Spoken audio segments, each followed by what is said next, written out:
Hi, how are you doing? My name is Rohit and I'll be breaking down the 31st match of this year's IPL, which saw the second place Kolkata Knight Riders taking on the table-topping Rajasthan Royals at the Eden Gardens Stadium in Kolkata. This match carried a lot of significance because it was between the two best teams in the IPL right now as per the points table, and it lived up to the billing. This came down to the very last ball. We saw a centurion for both sides, a 200 plus total being chased down, and the Rajasthan Royals won this match by 2 wickets, equaling their own record for the highest successful chase in IPL history. And this one was fun. It was exciting. You start with KKR, and it was the Sunil Narine show. Absolute one-man army, 109 from 56, 13 fours, and 6 sixes. And this innings effectively cemented Sunil Narine as a brand new player compared to what he was in the past 3 IPLs, where as an opener and even as a tail ender, he struggled mightily with the bat. This year, it's a completely different ball game.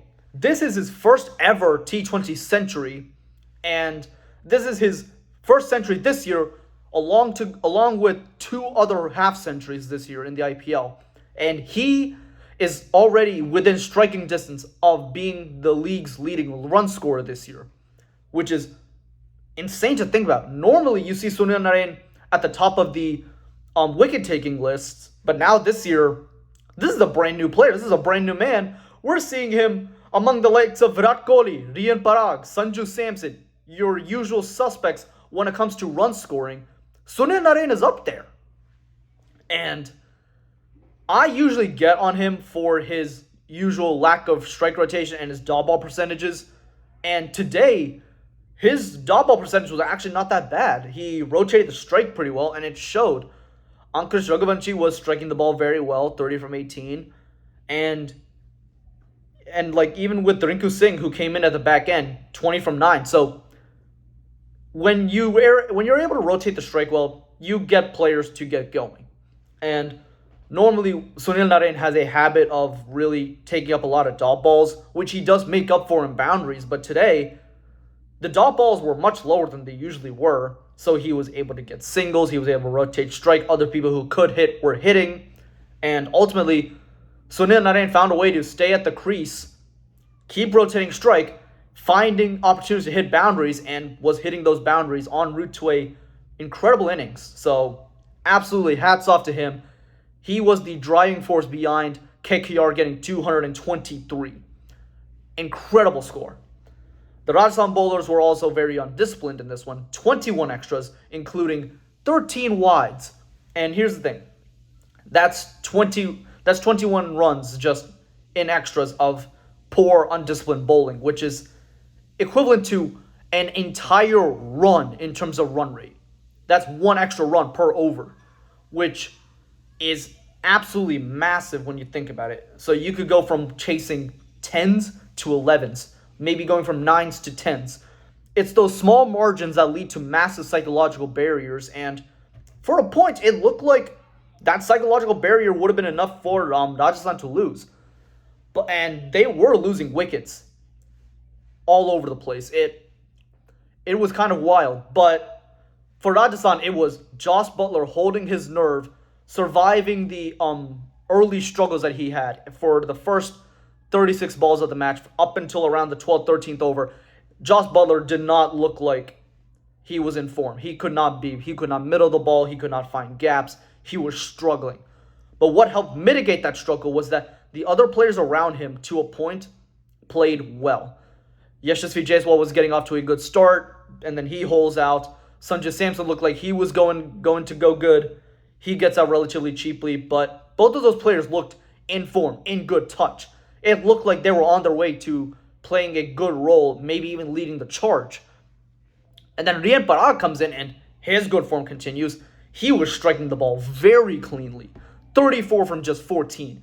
The perfect, impactful innings of this context, of this chase. He did exactly what Rajasthan needed. But after that, you get a slew of wickets, and all of a sudden, with 3 overs left, with very little wickets in hand, you're looking at just Josh Butler and then the tail enders. If Butler gets out there, game over. But Josh Butler found a way to plunder 46 off of the last 3 overs to win this match with 2 wickets in hand. And keep in mind, they lost a wicket in that 18th over. So really, it was just Josh Butler and then a tail ender. And then if either of those got out, there was 0 margin for error. Because 1 more wicket after that, game over. So Josh Butler had to navigate very, very narrow margins and a very steep run chase. And he pulled it off. He dug deep. He found a way. And he just started putting the ball into the stands. And do you know why he was able to do that? Because he had players around him who struck the ball well to take some of that pressure off of Butler. I already mentioned Jaiswal, Samson, and Parag. But Ravman Powell at the very end struck Sunil Narine for multiple boundaries in a single over. And that changed the complexion of this match. And it turned what could have been a much more Herculean task into something that we kind of see a bit more of in T20s nowadays. We see a lot more of these 46 from threes, these 50 from 3 getting converted into victories. So, but it's still kind of rare, and you still need a big performance to make that happen because 16, 17 runs and over is not a joke. And it's definitely not a joke when you have little to no resources left in the bank and you only have 1 recognized batter at the crease. With all this kept in mind, if Butler decided to panic and lose his wicket earlier, Rajasthan just loses this outright. So it's important to keep your nerve, which Butler did, and to pick your spots.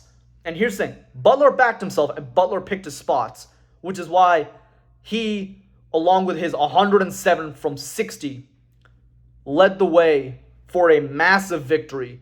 And it shows not only, again, and throughout this entire tournament, how narrow the margins can be between victory and defeat, especially in T20, with how little opportunities you have in a single match. But it's also about how well can you hold your nerve, how well can you operate a chase.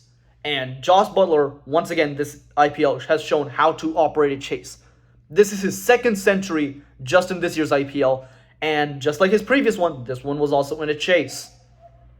He showed how to navigate a chase yet again, and he just showed what he's capable of doing. So you take all that in mind, and this wasn't the cleanest of victories by any stretch of the imagination.